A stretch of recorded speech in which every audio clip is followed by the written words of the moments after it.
दोस्तों good evening. आज मैं बताने जा रहा हूँ 8वीं कक्षा का जिस प्रकार से पहले दो वीडियो में मैंने श्लोक का अर्थ और व्याख्या उसका अर्थ मैंने बताया था, उसी का मैं आज प्रथम पाठ मंगलम का जिसका अर्थ होता है प्रार्थना, उसका मैं आज प्रश्नोत्तर करने जा रहा हूँ।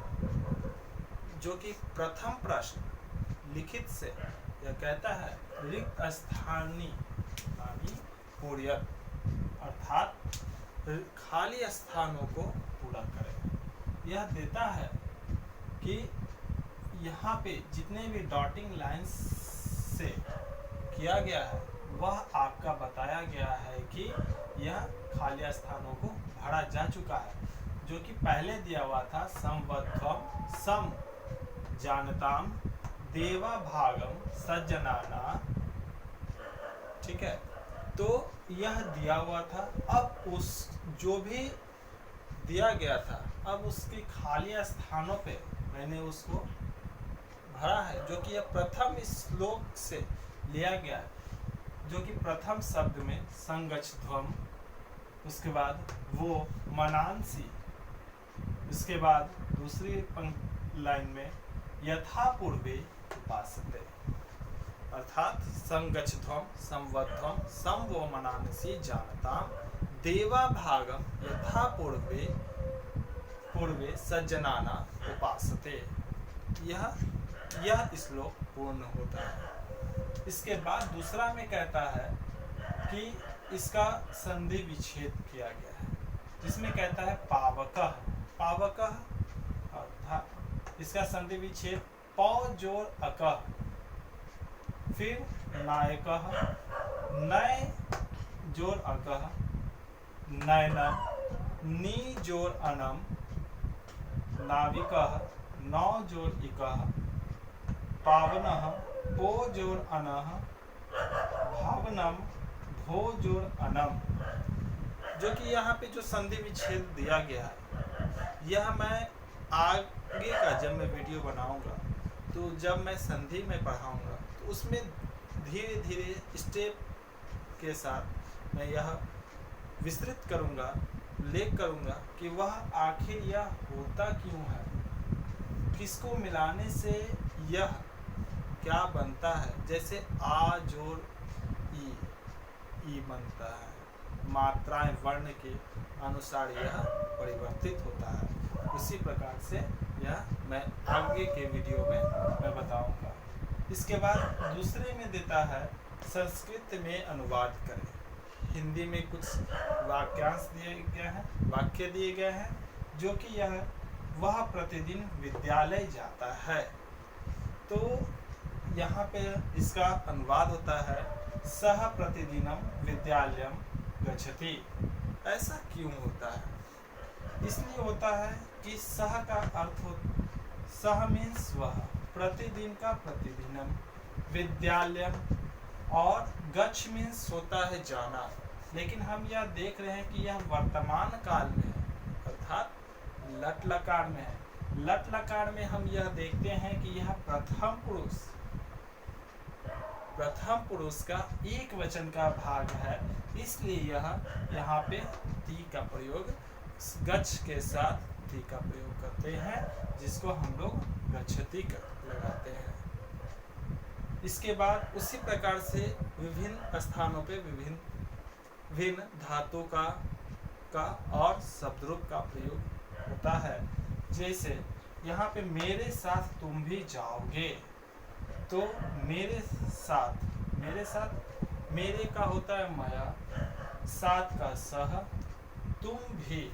तो दोस्तों जानते हो कि तुम का मतलब का संस्कृत होता है त्वम, लेकिन यहाँ पे भी मतलब कि एक साथ कह रहा है तो उसका होता है त्वमपि।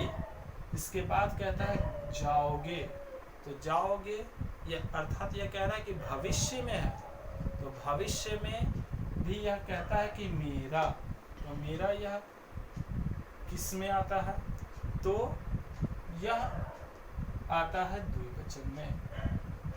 ठीक है, तो द्विवचन में माफ कीजिएगा, ये द्विवचन बल्कि मध्यम पुरुष एक वचन का हिस्सा होता है। यह जो हिस्सा भाग है वह आपका गमिष्यसि होता है और यह भविष्य काल में है, जो कि इष्यति, इष्यतः, इष्यन्ति, इष्यसि, षि, इष्यतः, इष्यन्ति, इष्यसि, इष्यत, इष्यत, इष्यामि, इष्यावः, इष्यामः। तो यह मध्यम पुरुष एक वचन का भाग होता है, इसलिए यहाँ पे गमिष्यसि का प्रयोग होता है। सभी सुखी हो, सर्वे सुखी न भवन्तु। संसार ही परिवार है, संसार एव परिवार अस्ति। ही का यहाँ पे एव का प्रयोग किया गया है, एव मीन्स ही का होता है। इसके बाद पांचवा जो कहता है, दूसरा का पांचवा मतलब अंगा। दिल्ली भारत की राजधानी है, दिल्ली भारतस्य राजधानी अस्ति। इसके बाद तीसरा में कहता है, तीसरा वाक्यानि रचयत, मतलब कि कुछ जो है कि शब्द दिए गए हैं संस्कृत में, उसका आपको वाक्य के रूप में परिवर्तन करना होता है। तो यहाँ पे जैसे कि एक यथा, यथा लिखा हुआ है, यहाँ पे आपको दिख रहा होगा, जो कि यथा का मतलब होता है जैसे। जैसे में दिया है ऋतु राजा, मतलब वसंतः ऋतु राजा कथ्यते, मतलब यह कहता है कि वसंत ऋतु जो है कि सभी ऋतुओं का राजा जा है। दृष्टवा, दृष्टवा मतलब देखना, देखा। तो सह सर्पम दृष्टवा पलायत वानः। महोत्सव, दीपावली एक महोत्सव अस्ति। गच्छन्ति छात्रः विद्यालयं गच्छन्ति। यहाँ पे आप लोग खुद से भी बना सकते हैं। जैसे महोत्सव का सवह जो होता है कि यानी कि पर्व, दुर्गा पूजा एका महोत्सव अस्ति, होलिका एका महोत्सव अस्ति। गच्छन्ति, गच्छन्ति एक बहुवचन में है, तो सह विद्यालयं गच्छति, सह गृहं गच्छति, सा विद्यालयं गच्छति। सा इसलिए लग रहा है क्योंकि वह स्त्रीलिंग में होता है, सा मीन्स वह, लेकिन वह सा जो होता है वो स्त्रीलिंग के लिए प्रयोग में होता है। इसलिए यहाँ पे आप अपने इच्छा से भी बहुत सारे वाक्यों में प्रयोग में ला सकते हैं। शनैः शनैः, शनैः शनैः का मतलब होता है कि धीरे धीरे। तो यहाँ पे कच्छपः शनैः शनैः गच्छति, कछुआ जो है वह धीरे धीरे चलता है। वेदेषु, वेदेषु मतलब कि कहता है कि वेद जो हम लोगों का वेद होता है, हमारे 4 वेद होते हैं, जिसमें कि सर्वप्रमुख जो होता है कि ऋग्वेद होता है। इसलिए यहाँ पे लिखा गया है वेदेषु ऋग्वेद मुख्य अस्ति। वेद जो है कि वेदों में हमारा ऋग्वेद मुख्य होता है। इसके बाद चौथा नंबर में कहता है कि उदाहरण अनुसारम पदानि पृथक्। कहता है कि उदाहरण के अनुसार इस पदों को अलग अलग कीजिए, पदों को अलग अलग छाटिए।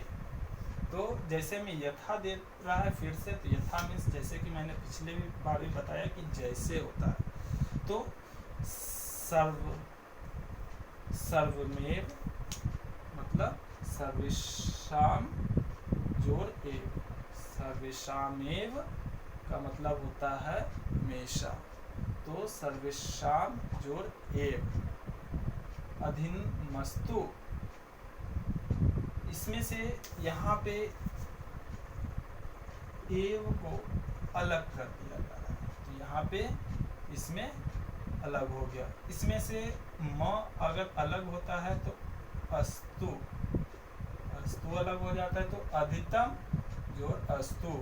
अध्ययन में, तो अध्ययन तो दिख रहा है, अध्ययनम, और इसमें क्या अतिरिक्त है, तो एव, मात्रा अलग कर दे रहे हैं। वर्ष मस्ति, तो वर्षम जोड़ अस्ति।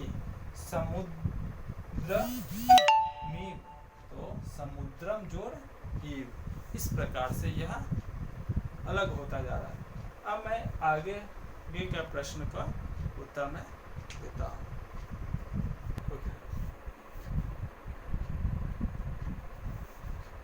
इसके बाद पांचवा कहता है कि विभिन्न प्राकृतिक पदम चिन्हतुम, अर्थात कहता है कि विभिन्न अलग अलग प्राकृतिक पदों को जो इससे अलग होते हैं उसे चुन करके अलग करना है। जैसे यहाँ पे लिखा है सिंह, कुकुर, गर्दभ, भालुका, शुका, तो इसमें सभी जो है कि जानवरों के नाम जो कि शेर, कुत्ता, भालू इत्यादि दिए हुए हैं, जिसमें कि शुका जो है कि वह अलग होता है। जम्बू, आम्रमुख, नारिकेलम, ओदनम, अमृत फलम, जिसमें कि ओदनम आपका सभी फलों के नाम है, जिसमें कि ओदनम मतलब भात होता है, उसे अलग करते हैं, यह फल से अलग होता है। रज का, नापति, लोहार, स्वर्णकार, वस्त्रम, तो यहाँ पे वैसे लोगों के नाम है जो कि उसके व्यवसाय से जुड़ा हुआ है। लोहार है, फिर स्वर्णकार है, शिल्पकार है, इस तरीके से दिया गया है, जिसमें कि आपका वस्त्र जो है कि वह अलग होता है। यहाँ पे एक वस्तु का है और एक व्यक्तिवाचक है, जिसमें कि व्यक्तिवाचक वस्तुवाचक दोनों का अलग अलग होता है, इसलिए यहाँ पे व्यक्तिवाचक को एक जगह रख दिया गया और वस्तु को अलग रखा गया। मस्तकम, दीवा, ओष्ठ, पौत्र, कपोल, ये इसमें कहता है कि यहाँ पे शरीर के अंगों का नाम दिया गया है, लेकिन यहाँ पे एक व्यक्तिवाचक में पौत्र दिया गया है, अर्थात पोता का। इसके बाद है दशानन, सप्तह, शतम, विशंति, द्वादशा, अर्थात यहाँ पे संख्यावाचक में दिया गया है, लेकिन यहाँ पे एक दशानन जो है अर्थात रावण के विषय में कहा गया है, यहाँ पे व्यक्तिवाचक जो है इसको अलग रखा गया है। इसके बाद आता है छठा में ओष्ठम दंतानाम, लिट लकार रूपान्य, लंग लकार रूपानी, एक वचने लिखती। कहने का मतलब है कि यहाँ पे जो भी कोष्ठ में दिया गया है, कोष्ठ मतलब कि जो ब्रैकेट में दिया गया है, जैसे पठती, पिबती, हसती, लिखती, गच्छति, वदती, यह सब एक वचन में है, और एक वचन में होने के साथ साथ यह सब लट लकार अर्थात वर्तमान काल में है, तो इसको क्या करना है लंग लकार। लंग लकार का मतलब होता है भूतकाल, भूतकाल के एक वचन में लिखना होता है। तो जो भी केवल जो ब्रैकेट में किया गया जो धातु है उसी को केवल परिवर्तित करें। जैसे एक बताया गया है उज्ज्वल पुस्तकम पठती, तो यहाँ पे उज्ज्वल पुस्तक पढ़ता है, तो यह वर्तमान काल में पढ़ता है, क्रिया अभी हो रही है। अब इसका भूतकाल में बनाते हैं, तो भूतकाल में क्या होगा कि उज्ज्वल पुस्तक पढ़ता था, तो पढ़ता था तो इसका हो जाएगा उज्ज्वल पुस्तकम पठत। फिर उसी प्रकार से सांभवी जलम पीबती, वो सांभवी जल पीती है, तो सांभवी जलम अपिबत। जैसा कि जानते हैं कि जिस धातु के पहले लगता है वह क्या होता है कि वह भूतकाल में परिवर्तित हो जाता है। यही भूतकाल पहचानने का सबसे प्रमुख नियम यही कहता है कि किसी भी धातु के पूर्व में लगने से पूर्व मतलब पहले जहाँ पे अ का प्रयोग होता है वह भूतकाल में हो जाता है। आलोक उच्चे हस्ते, आलोक ऊंचा हंसता है, तो यहाँ पे आलोक उच्चे हसत। इकबाल पत्रम लिखति, इकबाल पत्रम लिखत। आफताब कुत्र गच्छति, आफताब कुत्र अगच्छत। अनुष्का श्लोक श्लोकम वदति, अनुष्का श्लोकम अवदत्। ये आपका पूर्ण होता है पाठ। लेकिन एक जो अतिरिक्त में जो कि मैं यहाँ पे नहीं बना पाया हूँ, यह प्रश्न है जो कहता है आगे के प्रश्न में, कहता है कि भवान भवति विद्यालयस्य, मतलब कि जो भवन में जो दिख रहा है, विद्यालय के भवन जो आसपास जो प्रांगण है, विद्यालयस्य प्रांगणस्य, विद्यालय के प्रांगण में चित्रे किम किम पश्यति, किम किम पश्यति, चित्र में क्या क्या दिखता है, जो कि आपके पाठ्य पुस्तक की जो प्रथम मंगलम पाठ का जो दिखाया गया है उसमें क्या क्या दिखता है उसके विषय में कह रहा है। तो यहाँ पे एक एग्जाम्पल दिया गया है, यथा जैसे में अहम चित्रे एकः वृक्ष पश्यामि, अहम चित्रे, कि मैंने जो है कि इस चित्र में एक वृक्ष को देखा। फिर यहाँ पे अहम, उसी प्रकार से यहाँ पे अहम चित्रे विद्यालयस्य भवनम पश्यामि, एक भवन को देखा। अहम चित्रे एक नलम पश्यामि, एक नल को देखा। अहम चित्रे छात्रान नमतम पश्यामि, यहाँ पे कि मैंने जो चित्र में छात्रों को नमन करते हुए, नमस्कार करते हुए देखा। फिर अहम चित्र विद्यालय से गवाक्षम पश्यामि, तो यहाँ पे मैंने देखा कि खिड़कियों को देखा चित्र में। विद्यालय से गवाक्षम मतलब विद्यालय की खिड़कियों को देखा। अहम चित्र विद्यालय से सोपानम पश्यामि, अर्थात यहाँ पे मैंने जो देखा है विद्यालय के सीढ़ियों को देखा, विद्यालय में के सीढ़ियों को देखा। इस प्रकार से यह मंगलम पाठ अर्थात प्रार्थना का जो पाठ है वह संपूर्ण होता है। और इससे संबंधित अगर किसी प्रकार की समस्या हो तो आप हमें पूछ सकते हैं, अपने प्रश्नों का उत्तर जरूर जाने। ठीक है।